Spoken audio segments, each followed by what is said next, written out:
Welcome once again to Now Chicago. Every week learning a little bit more about the city of Chicago that we love so much, one neighborhood at a time. This week we're going to the southeast side. It's actually east side is the community. You know, we have a west side, a north side, and a south side, but we have an east side as well. And today we're going to take a visit there. Joining me right now, Patty Fisher, Executive Director of Knowledge Hookup. And Patty, you're a longtime resident of the east side community.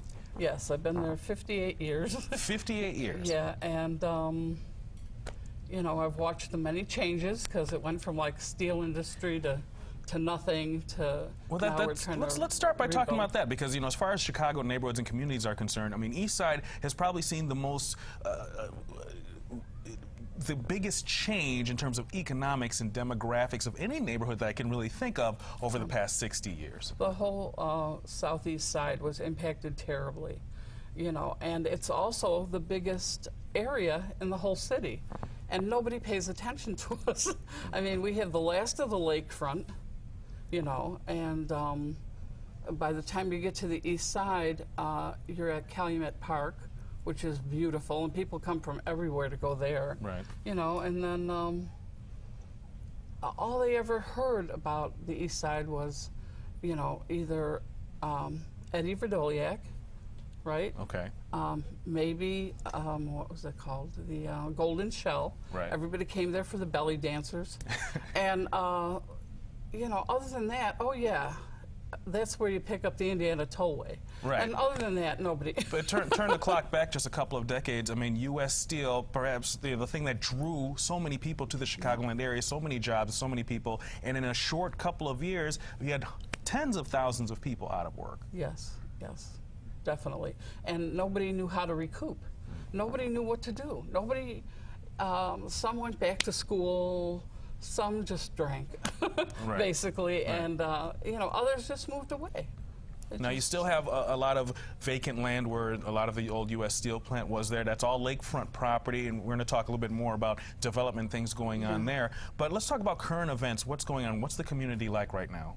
Well, it's always been an immigrant group, okay? So different people move in, and it starts at the north end, and, you know, as they make more money in this, they move further south. What would you say are the rough borders when we're talking about East Side, just so people can get a geographic picture? 93rd and Ewing. Okay. To like 118th and Avenue O. If anybody even knows where that's at. That's one of the things. A lot of people may not know when you get into the ABC. State Line, Avenue A. Right, right. And then to the river.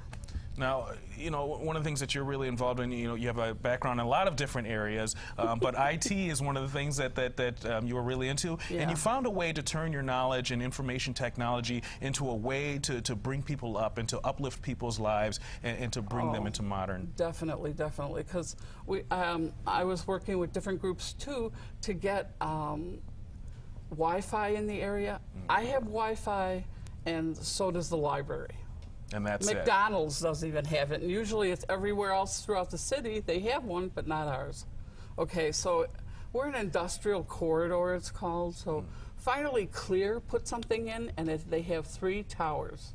So And one of the challenges when we're talking about, you know, people refer to the digital divide that we have, and I've been to different schools and seen different programs. One of the things that I'm always a little bit concerned of when I go to a school in kind of a down neighborhood where they have a bunch of computers that are 10 years old and they call it a computer lab, I'm like, you're not really preparing these young people for what's going to happen 4 years from now when they're in high school or when they go off to college just by having a computer in the room. There's more to closing this gap than putting a computer in the room. Most of those computers don't even work. I went into 2 different elementary schools and helped fix some of them, you know, but then, you know, everybody runs out of funding because the important thing was trying to teach the seniors and the parents how to use them, okay, because they didn't know and they didn't have access and they couldn't afford access. So I went to the schools, said, come by me. So I've been training them in English and in Spanish. And I brought in Olive Harvey to do English as a second language and GED in Spanish. And then I'll have, every once in a while, excuse me, conversational English, you know, which helps them out a lot and helps them with their schoolwork with Olive Harvey. Now, do you find that people you work with are adapting easily to understanding how computer technology not only works, but how it's such an intrinsic part of everyday life and how it's going to become even more so? Well, it opens up a new world for them. You know, they can go see where they came from. They can find out new things.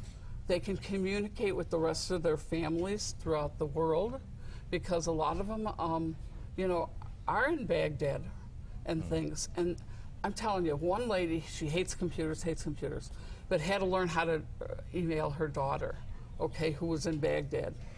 And one day she's sitting there just crying. And I'm like, what's wrong? I know you hate computers, but you shouldn't take it this bad. No, I sent my first email and my daughter wrote me. And she was so excited, you know. And other people come to us and we help them develop their computer talents or math or whatever they need for their jobs. Because I know Commonwealth Edison needed guys to do the lines. Right. So we brought in a math teacher, taught 6 guys so they could get into the apprenticeship program. Wow. So when they're done, they're making $65,000 a year. And it's one thing to be introduced and to be familiar with computer technology and the way things work, and it's another thing that it's cost prohibitive for many people and many communities, giving them access to be able to come to a place where they don't have to actually have a computer of their own, but they can utilize the services that you have. Right. And then, you know, they'd tell their friends and everybody would come in. And also, it's like a community. And they get to know the people in their community. They got to know their neighbors. A lot of people, because they're immigrants, don't go out of the house. So another problem was resources. What can I do? Right. Okay, my husband just lost his job. How do I get food? How do I get this? So we help them in that way too. And you know, that's one of the things when we're just doing the research and contacting people to talk about this neighborhood, is that I think I have all the people who are really doing work in East Side right here in the room on this show today. I mean, I joke about it, but that's not a funny thing. That's a serious issue, that you don't have a lot of service organizations concentrating on this community. Yeah, and the digital divide was a big part. Right. Because the schools had nothing. I was working at ABN AMRO and then IBM, and then IBM brought a bunch of things into one of the grade schools that was there that had nothing. I mean, they really had nothing. So that opened doors for them. I was able to help teachers who didn't know how to use computers either, because now they have to do everything online. So they came by me as well. And we would go to senior citizen places and help them.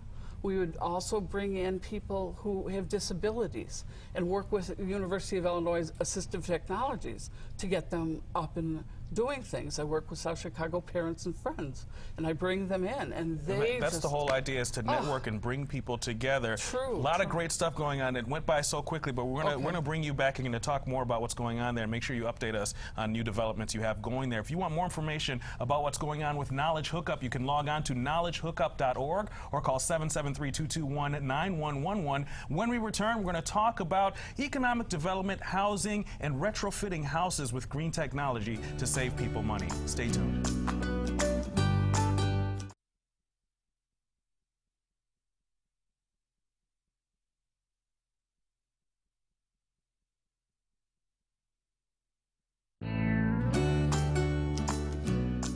Welcome back to Now Chicago. We're talking about East Side. Joining me now is Valentina Gamboa-Turner, Director of Community Services for Carishan Associates. Valentina, thank you for spending some time with us today. Thank you for having me. Now, we can't really isolate East Side from talking about the interconnected neighborhoods. We talk about South Chicago, Hegewisch, really sharing a lot of the same common issues in this area, even though we're calling it East Side today. First of all, tell me about Carishan Associates. What is this organization? Carishan Associates was established, actually the Carishan priests came to South Chicago community in the 20s, and in 1991 they established Carishan Associates.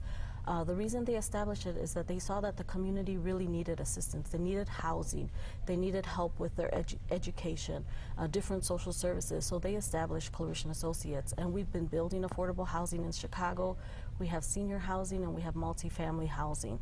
And then our executive director, Angela Herlock, said it's not only about the bricks and mortar of the community, we really need to develop the community.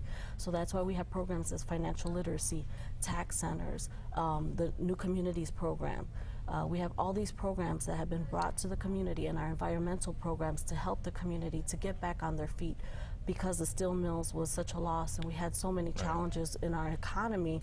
We really, they've branched out into really helping people get back on their feet. And one of the challenges that when we've talked about Hegwish in a previous show in this area is it's kind of isolated as far as its distance from the center of Chicago. Public transportation, these kind of things are not as well, the infrastructure is not as well suited for commuting back and forth to the city. So you really have to have a framework of something going on that side of town. Exactly, and it really is its own little town. As I was sharing with you, I'm not from the neighborhood. I've moved to the neighborhood, and it's a small town. You go into a business, people know you. You go to the library, you walk down the street, you see people, your neighbors, and it really has that small town because they've had to depend on each other for so long to survive and to make ends meet and to build a community. They really are their own town. One of the areas you've really been involved in is retrofitting affordable housing with green technology. Tell me a little bit about why do this and how it is done. Okay. Well, we were able to get a grant with the Department of Environment. It was an innovative grant to get the community from a grassroots level to get the community to know about retrofits. There are many programs out there for low to medium income families to get retrofitting of their homes. Many of these programs are free for the community, but people are not aware of them. There are simple things that they do: air sealing, you know, checking the windows, checking the furnace to make sure everything's running efficiently. Some of the programs in the past have appliance programs where they'll switch out people's appliances to Energy Star appliances. All of these things help the community save money, and the impact that we have on the whole city is that we save energy, and we don't use as much in our homes because we're not releasing it out there. So we work with partners like CETA, Delta, CNT, Historic Chicago Bungalow Association, and we bring them to the community, and really because the community knows Claritian Associates and they know our partners that we work with, they trust us and they say, okay, we'll look at them, because it's been isolated so much on the east side and the southeast side. Right. You know, you come from the city or from the government, people are kind of look at you funny, like, what do you really want? I don't believe you. It's you know, it's free. But because we're a trusted voice and we advocate for our community, they'll listen to what these groups have to say, and then they'll open up their homes. And there's lots of evidence that things are progressing and moving forward in big ways. Earlier this summer, the Dave Matthews Band Caravan, this huge concert, came and did a show on the old USX site, which is that lakefront property there that hasn't seen any activity for decades.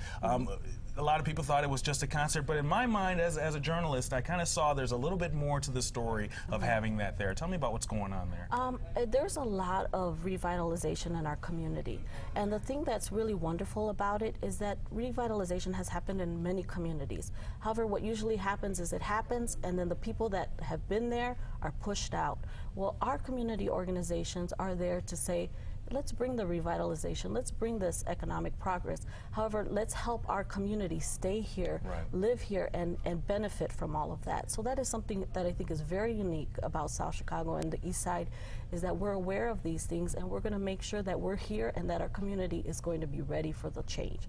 So there is a lot of change coming. There have been a lot of, you know, I've seen blueprints and things about, you know, housing developments and things happening on this vacant land. Is that actually going to happen?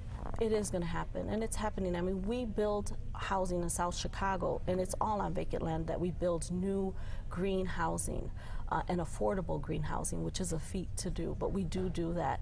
And it's because we believe that the families that are in our community, they deserve to stay in the community. They've been here, they've been here for generations. Their grandmothers have been here, and they want to stay here, and they have the right to stay here. We want to help them to be able to do that. So yeah, it is happening, and we're very excited about it. We're very open to it. But we have to educate our community to make sure that they're on board with the changes and don't get left behind, which has happened in so many communities. You don't have a lot of major retailers in the area. You don't have a lot of community centers or things for people to do. Getting young people involved and off the streets so they don't get in trouble is really, really important. It's very important. It's very important to many of our organizations. So we have to find, because we lack some resources, we have to be really creative. So with this grant that we received with the Department of Environment, yes, it's about weatherizing your home, but we were also given resources to get different people involved, and our partners are so resourceful and innovative that what we've done is we have our youth come in from the zone, and from South Chicago. So sometimes those youth are separated because there is a division between South Chicago and East Side. It exists, but we're bringing it together. Now you mentioned the zone. We're going to talk a little bit more about that later in the show, but what is the zone? The zone is a youth center on the East Side, and it's a very important center. It's where kids can come and get help on health, homework, technology, a variety of things that they can do, and it's open to the community, to all the community, not only the East Side. They have extended to the entire community. Now, you always look ahead in terms of planning and strategy and mission. In the next 10 years, what would you like to see happen in the area? I would definitely like to see that the economic progress develops. We're really looking at this green technology and at being a green community. There's a saying that's going on in South Chicago, which is from steel to green, from pollution to solution. And we really believe that, and we work hard. We want to train our community to get these green jobs that are coming. Our executive director has a vision to have a green center in South Chicago with our partner Olive Harvey College, to have a place where people can get trained, because that whole new development, all of that has to be what's called LEED ND, which is a certification. It all has to be green. All the buildings that are going to be built there have to be green. We want to create the workforce and have our community stay there and build that community and then live there. Well, that's what we're looking ahead to. Great work going on there, Valentina. Thank you so much for spending some time with us. If you want more information about everything we just talked about, you can contact Clarishan Associates at clarishanassociates.org or 773-734-9181. When we return, Pastor Zaki is here. His name shows up everywhere you do a Google search talking about the community. We'll meet him and what he's doing in just a moment.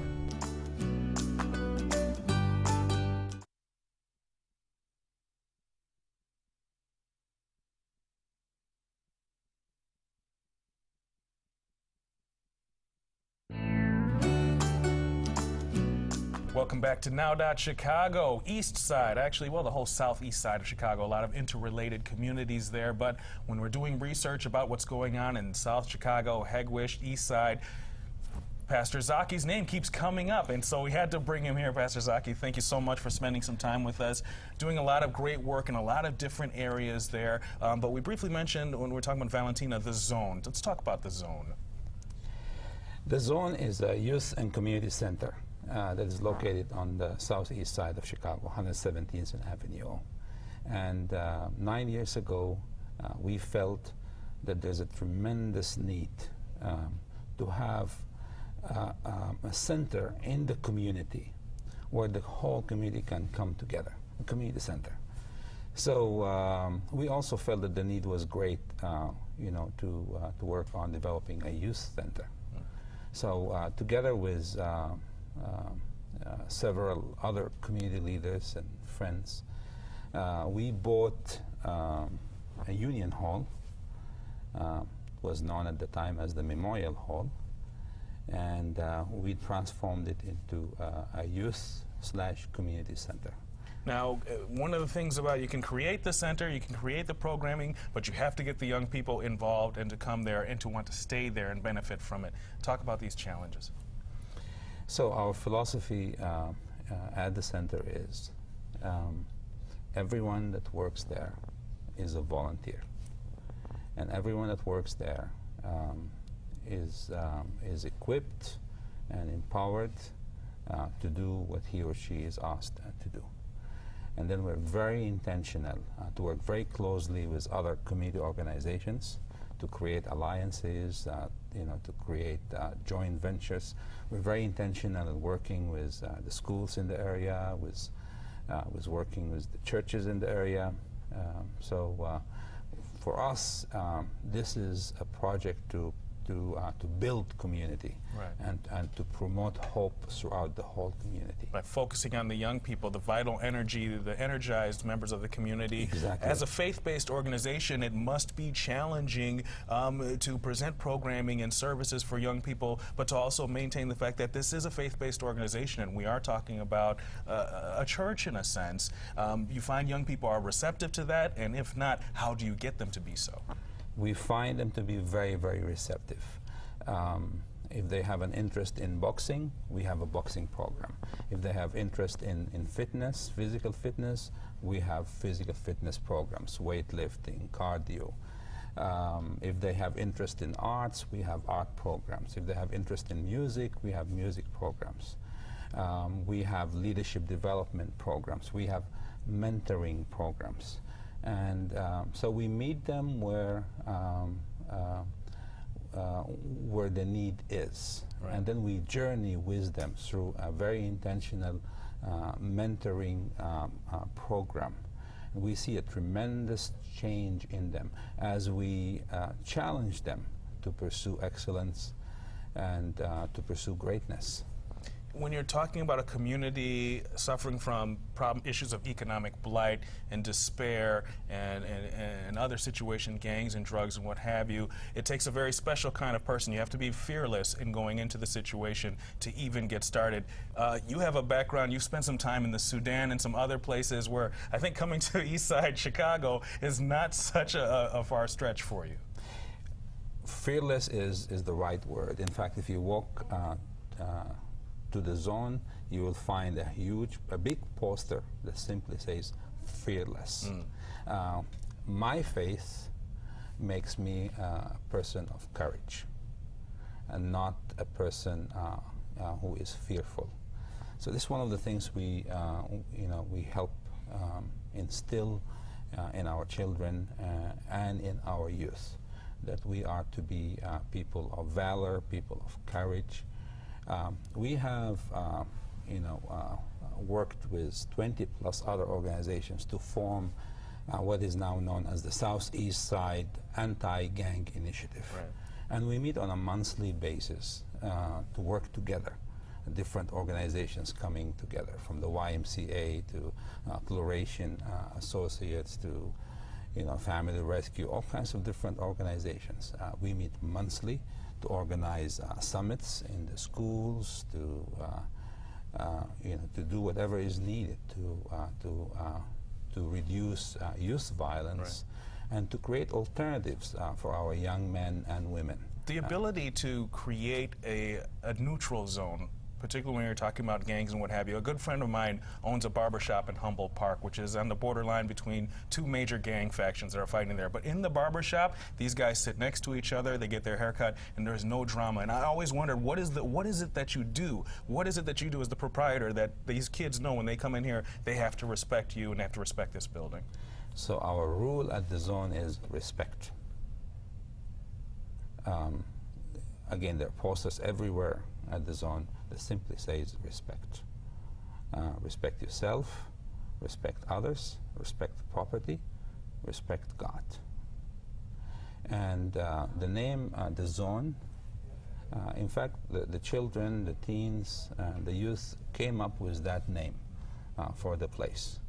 And they came up with that name because they said, in this place, we're going to respect one another, and everyone is going to be accepted and welcomed.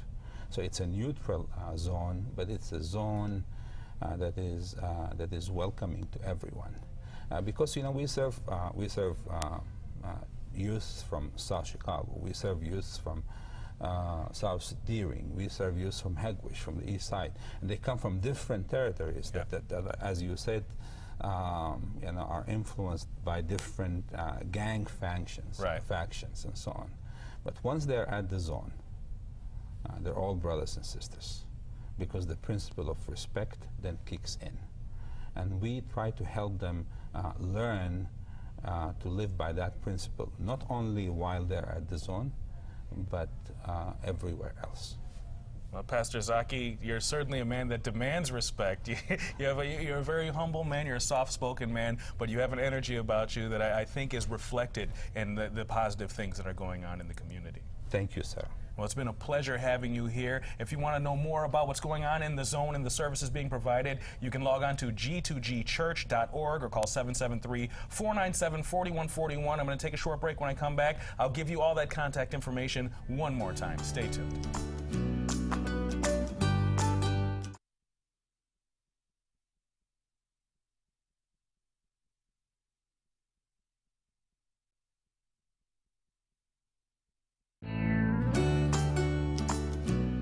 Thank you for joining us once again for another great episode of Now Chicago. Special thank you to all of our guests today. Patty Fisher, Executive Director of Knowledge Hookup. Get your IT and your computer technology in your world. KnowledgeHookup.org is the website. 773-221-9111 is the phone number. Valentina Gamboa Turner, Director of Community Services for Claretian Associates. ClaretianAssociates.org is the web. 773-734-9181 is the phone number. And of course, last but not least, Reverend Pastor Dr. Zaki, my brand new friend and mentor here on this show. You can contact the zone at gtgchurch.org or 773-497-4141. We'll see you next week right here on Now Chicago.